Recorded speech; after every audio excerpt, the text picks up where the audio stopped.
E daí, para você pensar nos métodos contraceptivos como algo que tem um valor muito significativo, eu acho que é muito rápido, né? Você começa a entender Sim. que o método contraceptivo é, se não a nossa, talvez, maior expressão do ponto de vista social, uma das, como ginecologistas, né?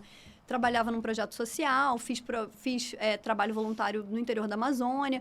Nossa, E aí que eu legal. acho que indo para esses lugares, era um projeto social na Maré que eu trabalhei, você consegue entender a dimensão do que é você ter um planejamento reprodutivo, né? Assim, pensando em tirar uma mulher de um bolsão de pobreza. Eu acho que do ponto de vista filosófico mesmo.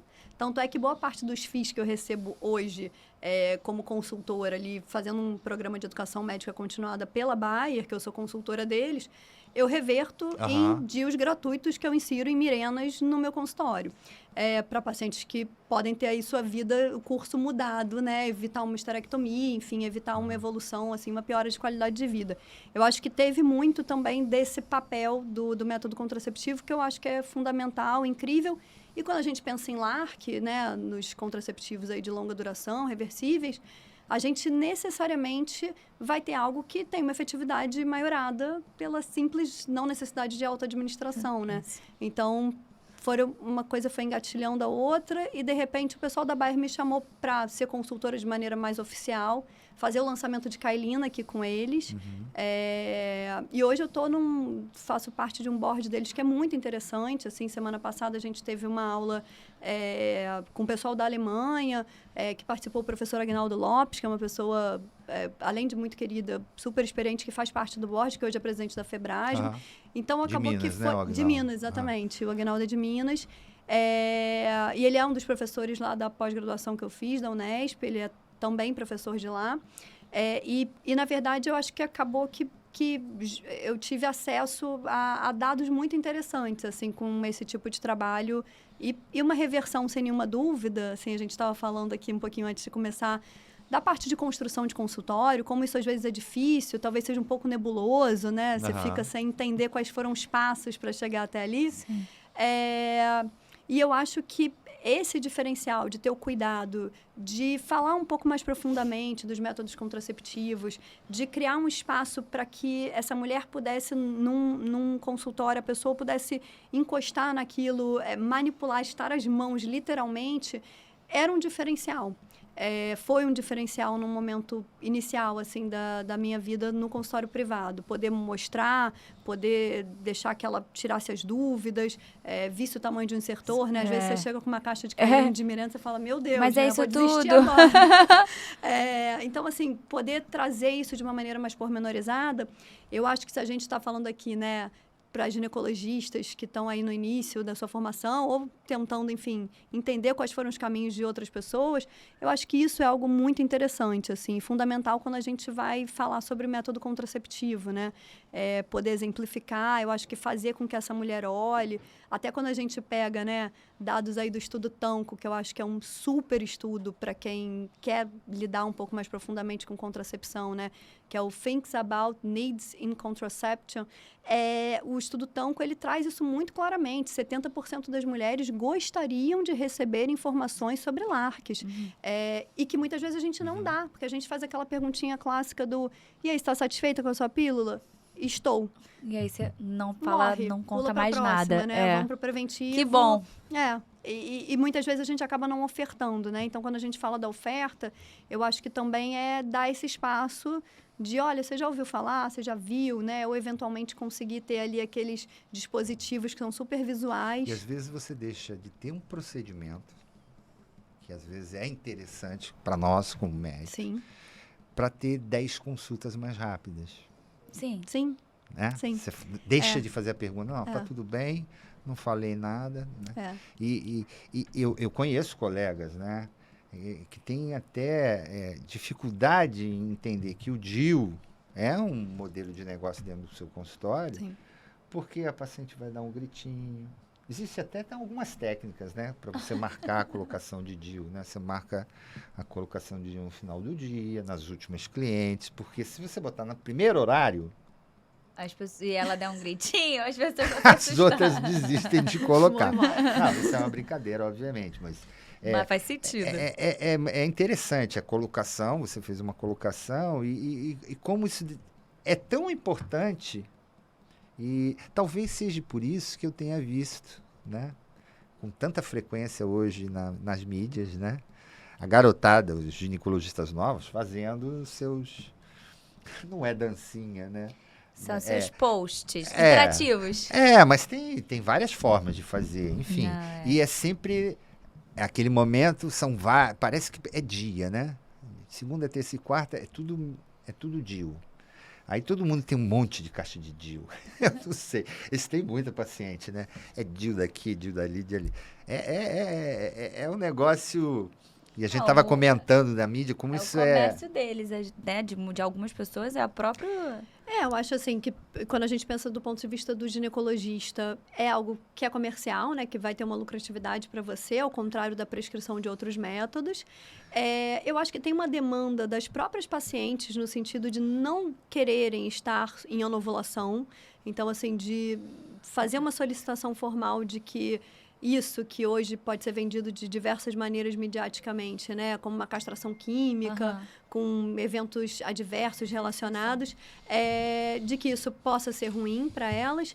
Mas eu acho que quando a gente pensa também pelo lado da paciente, é difícil entender por que a gente, na verdade, deixa o DIU num plano secundário, diante do fato de que você tem uma resolução normativa da ANS que faz com que uma seguradora de saúde reembolse 100%. Qual o número? Você sabe o número da resolução? Eu posso passar, não me lembro de cabeça. Ele tem um número, mas essa é uma resolução assim, bem clara. Eu até no meu modelo de solicitação de reembolso que eu encaminho para a paciente, né, para que ela dê entrada ali no plano dela, eu coloco esse número, tá lá, porque é uma maneira de você diminuir a chance de contra-argumentação e habitualmente não há, assim, contra-argumentação das seguradoras de saúde, porque é só a gente pensar que o que eu tenho visto é que funciona muito bem, pagar um DIU do que pagar um pré-natal, né?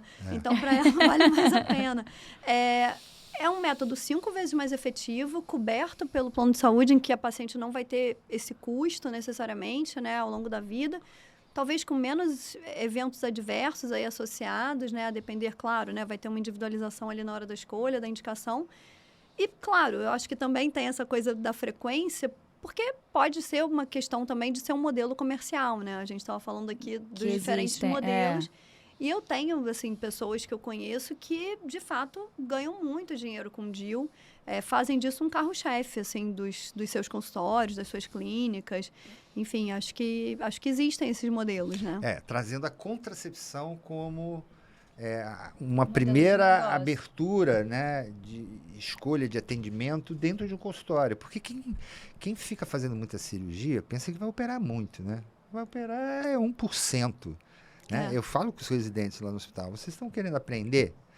Aproveita que vocês vão fazer a esterectomia. A próxima daqui a 10 anos. Vocês vão fazer 20 aqui na residência. Sim.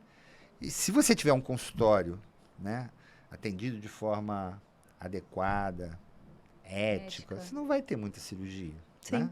sim. Enfim, a não ser que você trabalhe num serviço de referência, num hospital público, onde você toda semana vai ter entrar volume, dentro do centro cirúrgico para operar. Sim. Mas eles ficam brigando muito, né? Eu preciso aprender isso, eu preciso aprender isso. É aquele papo que você estava falando, né? Você foi construindo as coisas vão se encaixando, né? Sim. Você vai fazer um curso lá no interior do Amazonas, aprende o que é resgatar o conceito de contracepção. Mas, enfim, eu acho que a contracepção é a grande entrada dentro do consultório para um novo ginecologista. Sim, né? Sim. Você falou bastante da BAIA, da tua atividade de educação médica continuada. Na tua prática clínica, você se restringe muito aos dispositivos hormonais ou você tem abertura? Não, né? Tem uma ampla abertura. Na verdade, até se eu for avaliar assim, quantitativamente, talvez eu tenha mais inserções mensais de dispositivos intrauterinos não hormonais. Hoje em dia a gente está numa onda, eu acho. Por opção do paciente, muitas vezes, sim. Acho que muitos dos pacientes têm essa questão da hormoniofobia, né? Isso entrou numa onda disso. É algo muito frequente.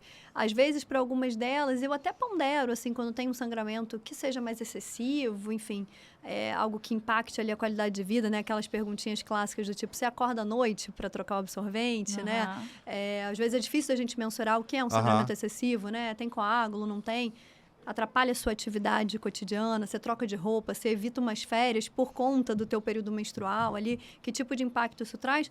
E às vezes a mulher vem respondendo sim, sim, sim, sim, você chega no final e fala, olha, talvez o ideal para você não seja esse caminho, né? Eventualmente você dá ali dados para ela. Eu acho que muitas vezes a gente consegue reverter essa compreensão de uma maneira assim explicativa, mais ampla. Mas a questão da Bayer é que eu acho que me trouxe um olhar um pouco diferente para os dispositivos intrauterinos. Eu já inseria bastante, eu já ajudava muito nos ambulatórios de dispositivo intrauterino, de planejamento reprodutivo, mas de alguma maneira eu não enxergava isso tanto como algo que pudesse ser tão aplicado, ou pelo menos que tivesse um destaque na minha vida profissional privada. Porque eu acho que foi o que você falou, né? Hoje eu entendo como, olhando todo o movimento de rede social e tal, você entende como uma grande opção e possibilidade de porta de entrada para uma pessoa que está começando no mercado. É uma área em que você consegue ser bom de forma relativamente rápida, curva de aprendizado rápida, se a gente for comparar com uma curva de aprendizado cirúrgica. Você consegue fazer uma indicação efetiva, a paciente fica satisfeita, né? A depender ali de como você alinha a expectativa, às vezes mais do que com alguém que é muito mais velho, muito mais experiente do que você. Porque às vezes essa pessoa não tem tanta paciência de explicar tanta coisa. Eu acho que o alinhamento de expectativas é a chave para isso dar certo, né? Para essa paciente, ao contrário de ficar chateada porque sangrou, falar, doutora, foi exatamente como você falou. Parece que você é uma guru e você só disse o que era mais possível, né? Eu acho que é até um estenosar ali de laço nessa relação, ao contrário do que poderia ser se isso não tivesse sido alinhado. Então, acho que veio mais para mim como essa visão, porque ali na Bayer a gente teve algumas aulas, por exemplo, o grupo de consultores, de pessoas que já tinham tido um modelo de negócio muito bem sucedido do ponto de vista financeiro.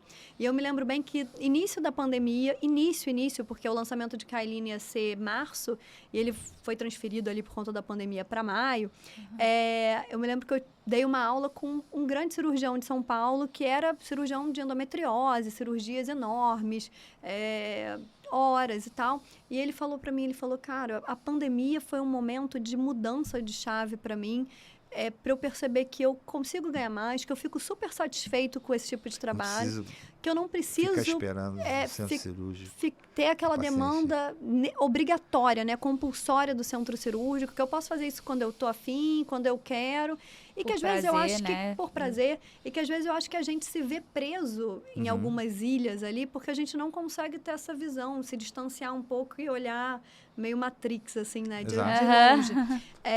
E isso eu tive com essa capacidade de visibilização, assim, com a Bayer.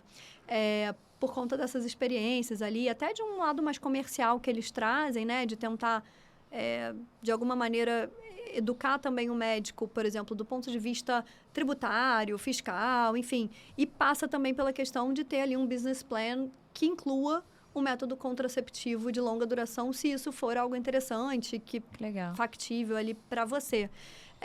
Mas eu insiro muito DIU de cobre, assim, acho que a hormoniofobia é algo muito frequente hoje em dia, né?